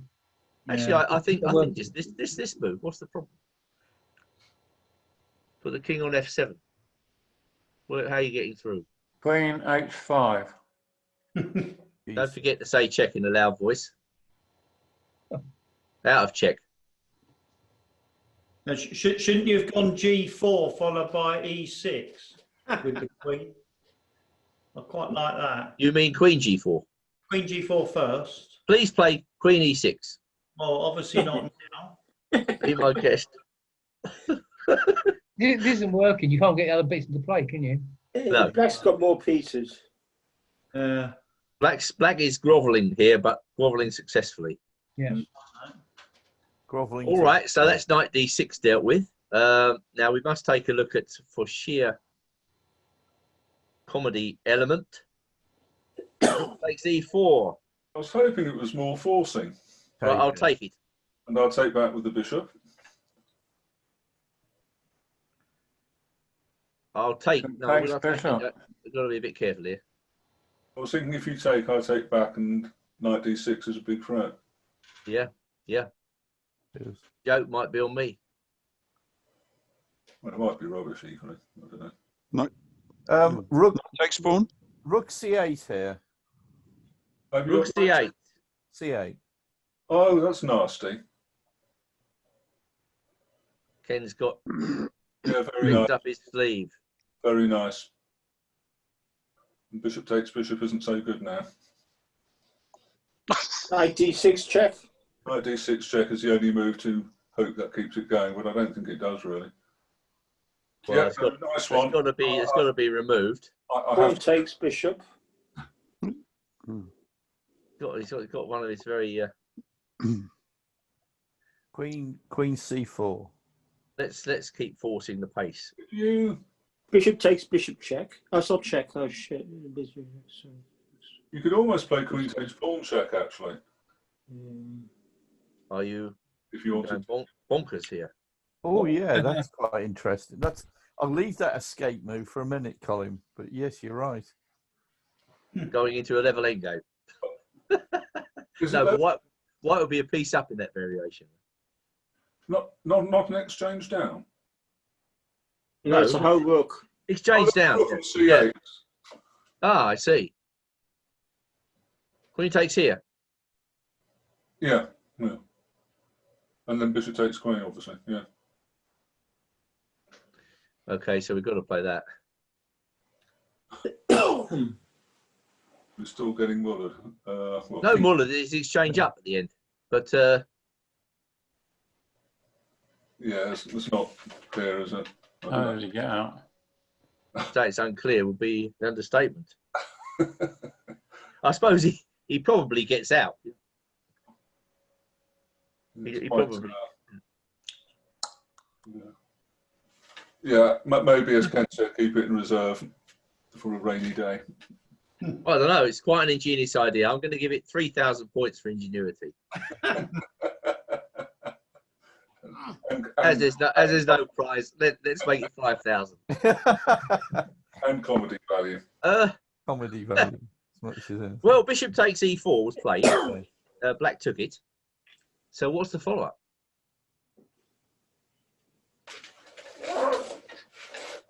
Is it? We've got some old friends to consider.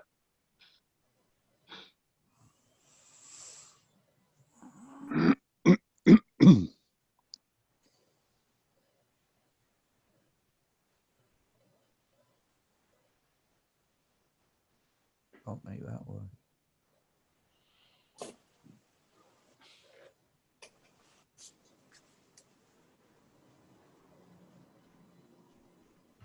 Well, is knight d6 check a move? It's possible.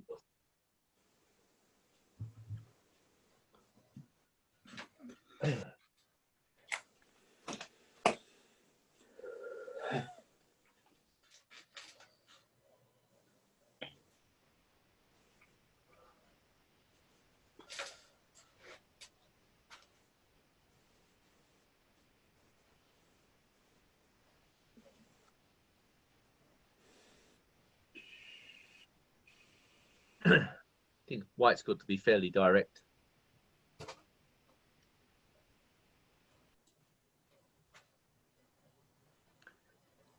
How do we try to break through?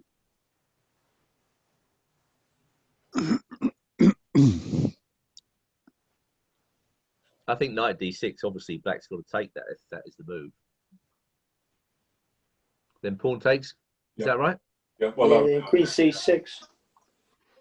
And then queen c6 again, yep. And now white's got to get through there. I think black will probably go f6 again in that variation. Yeah. And put his king on f7 and hope to survive. There's also queen c4, isn't it? Threatening a2. Is it possible to go at e6 here? Well, if you're very welcome to choose e6. The trouble is if he just takes it. I could take the queen as well, no? Or then you go pawn take knight, mate. Knight. Check. Mate, beautiful. Mate. Checkmate. Checkmate. Mate. Let's see that just for sheer effect. E6. Just take the Pawn takes queen. Checkmate. That's superb. Yeah, but he just takes the pawn, Andy. That's the good news. The bad news is he didn't play it. Because he just takes the pawn. So after this, what does he do? Just take it? He just takes the pawn, I think. What an absolute spoil sport. You're attacking everything here. You think he'd go into that, mate, wouldn't you? Like a good little boy. Well, okay. Yeah, that's true, yeah. Giving away the crown jewels there, I think. All right, can we have some suggestions for the floor? We've had e6. We've had knight d6. Anybody else that would like to suggest something? Well, I was trying to make... Sandy, what do you think? You've been keeping quiet.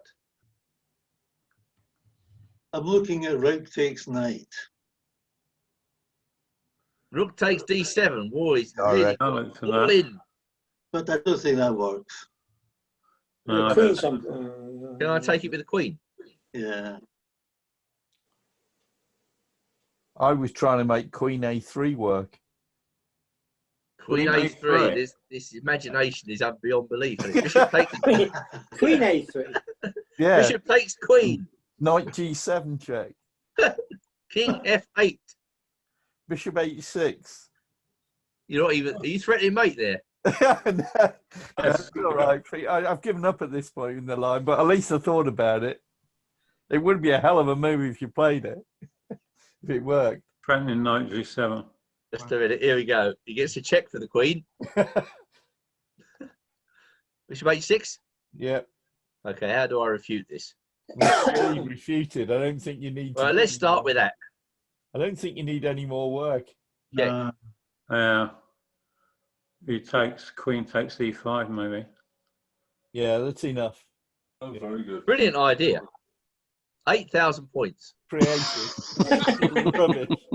Plus or minus. Plus, of course. Where the lowest score wins, by any chance. What about queen b3? Yeah, I looked at that. B3, what does that do? Well, Well, it's sort of got half knight threatening c5. e6 and things like Just that. plays knight c5. I'm also thinking about taking that pawn. Yeah. Queen takes, I'm going to take that pawn. knight takes. Yeah, don't work, does it? Threatening knight d3. Well, suddenly all of my pieces are. Hey, I'm not threatening knight That's not d3. right. No, you're not threatening knight But d3. I think I'm threatening knight c4. Flank your queen out. Yeah. That's not good enough. Right, anybody else? Rook Before we takes go on. pawn. Rook takes e4. Who likes that? Anybody? No. White played. Rook takes pawn. Yeah. I thank you. 10,000. Okay, so please explain. Well, if he takes back with the bishop, then queen takes. He's hitting the rook, so I'm gaining a move there. Then I'm going to play e6 probably, maybe, Or knight d6. or knight d6. Well, let's see.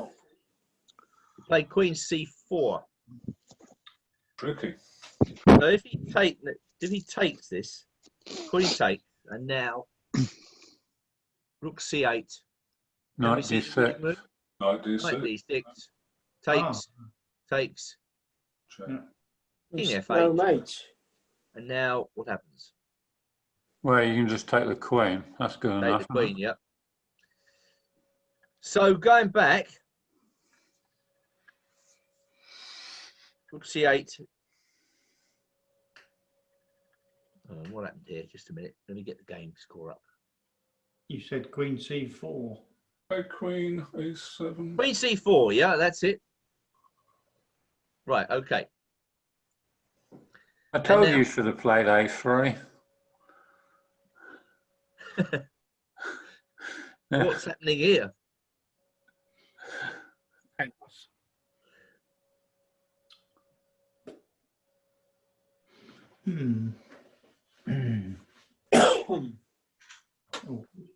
Sometimes just a calm. Well, surely knight d6. Yeah. Probably the right move, sure. That doesn't work. Does it Rook, not? rook d4. Is that Both. rook a4? Which one? Well, Rook 1 d4. Rook 1 to d4. Wow. Does it work?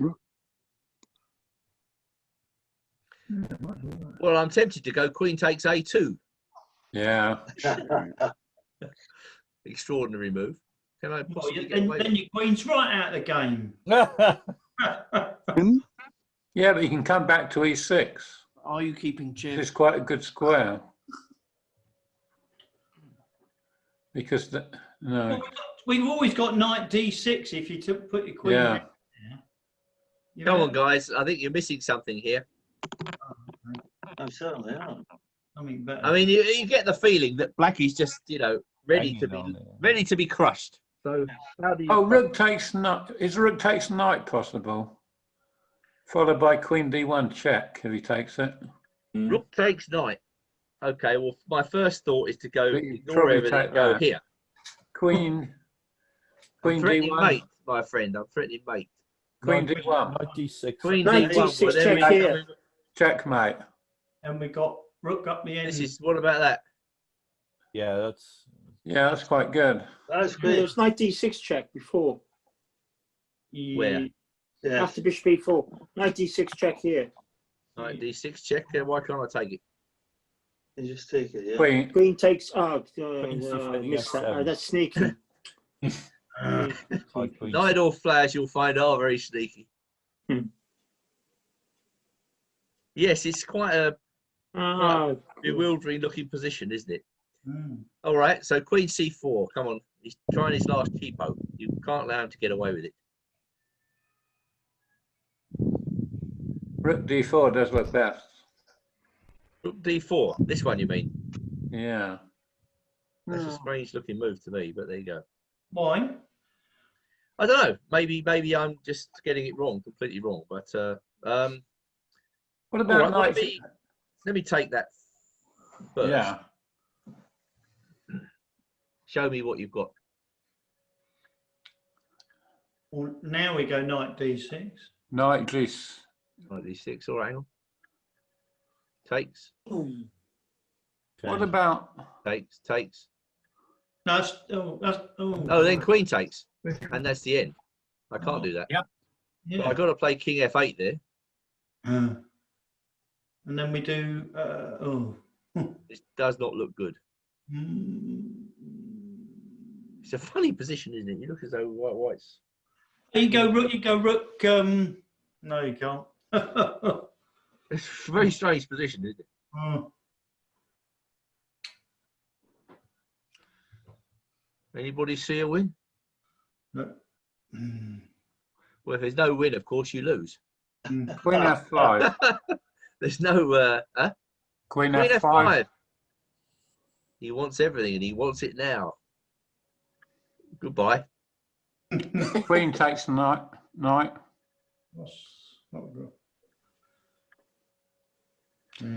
unfortunately got that now. I didn't think too much about that. I mean, there might be something better.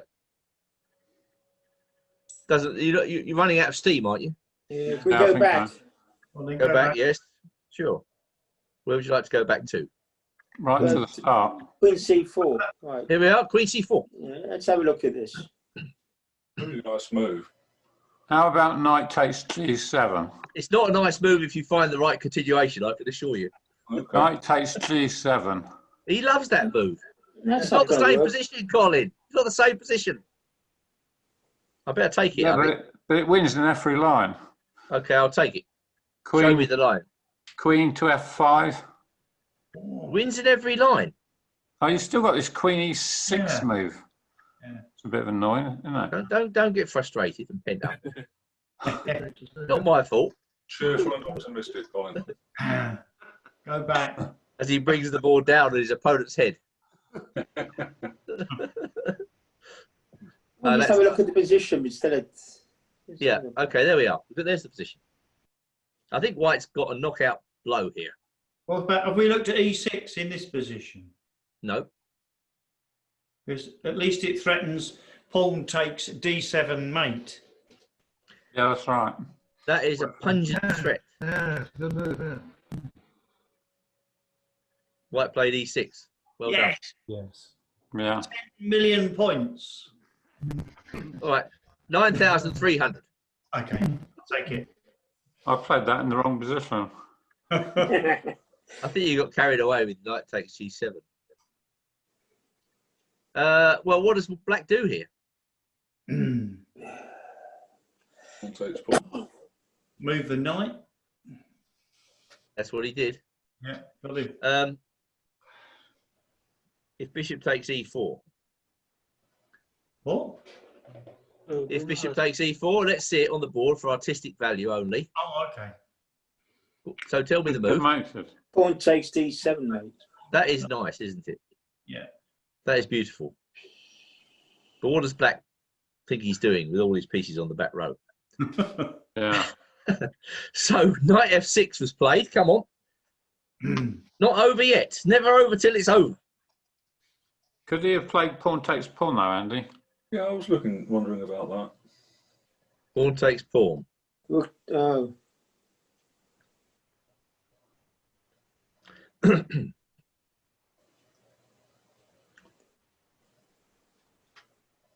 Maybe he's got knight takes G7 here.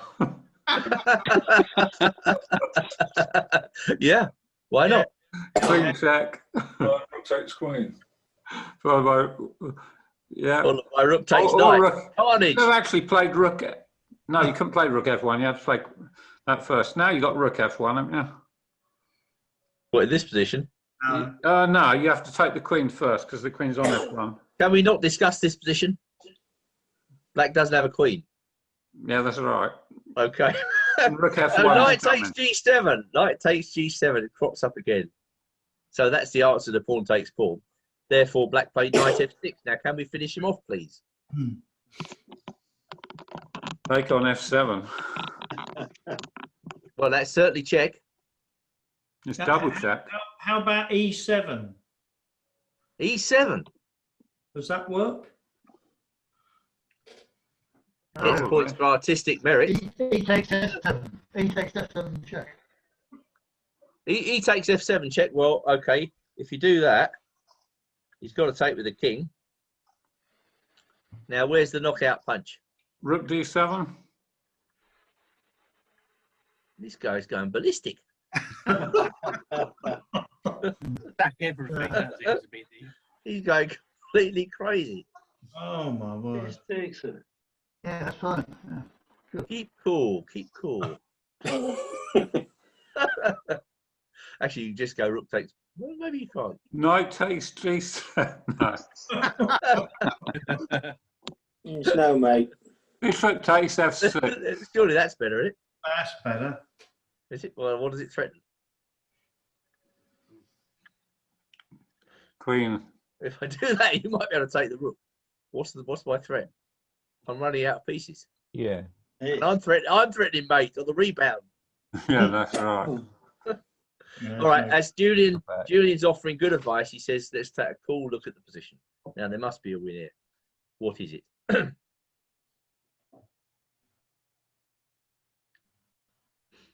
Obviously, White deliberately set this up. So what's wrong with E7? Nothing. You're suggesting E7, right? Okay. Because then now you're threatening to win his queen with a knight fork, and you're threatening to take the bishop. Well, you're running out of pieces yourself. Well, never mind. Go on. What are you going to do? Never mind. That doesn't worry you at all, does it? Doesn't worry you at all. Let's whip that off first of all. Okay, take the one. Yeah. Well, no, Which piece do you want to take? Take the bishop. Take the bishop. On F8, yeah. Oh, well, what? Come on. No. No, it doesn't work, does it? Minus 60,000 points. Go back. Well, okay. I don't think that works, does it? No. Unless we're missing something. Obviously, Who's moved now? It's White's move. Yeah, knight in. King takes E7. Just a minute. Knight D6. Yeah, king takes E7. Knight takes E4. Yeah, but what's the situation in pieces here? Black's ahead. But am I surviving is the question.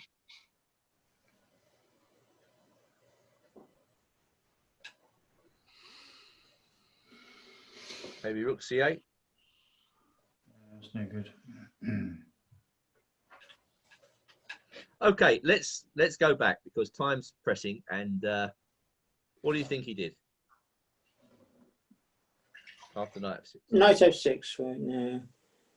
B7, B7, B7.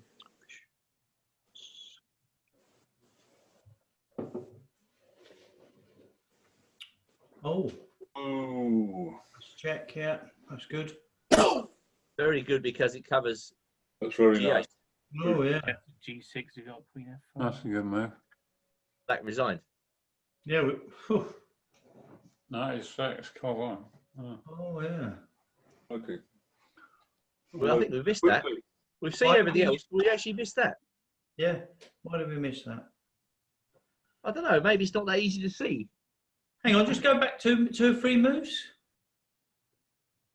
So we took on How far? 7. This position. Black played Queen C4. Now White played E6.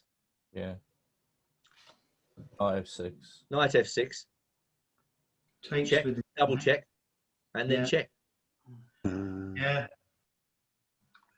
And if we turn the engine on, we might find that was the only move to win. Let's have a look. Open up that. Get this over here. Where are we? You want to go home? Yeah.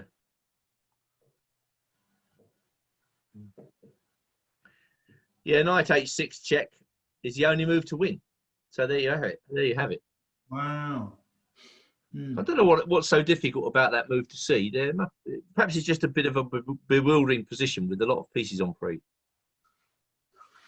I guess in a game, I would back myself to see that move. Yeah. Until the king moved to h7, we weren't thinking about that sort of thing, were we? And it's only when you move the pawn up and take that all becomes possible. I think you would see that in a game, wouldn't you? Oh, I think most of you would. Yeah, yeah. I think I'd back myself to see that definitely. So he takes the knight. The action. No, then Queen F6 is. Yeah, King. That's crushing. King G8. Well, rook takes Queen. Yeah. No need to muck around with checkmate. Just take the Queen. Yeah. Right. Okay, guys. Well, I hope you enjoyed that. Thank you. Very good. Thank you. 2 hours has disappeared, and I hope you enjoyed it. And I will send John the chess-based database of this session, and that was it. Yeah. So thank you all for coming, and see you soon again. Yeah, Thank you. thanks, Andy. Thanks, Andrew. Thanks, Andrew. Very good. Andrew. Pleasure. Bye. Yeah, well done.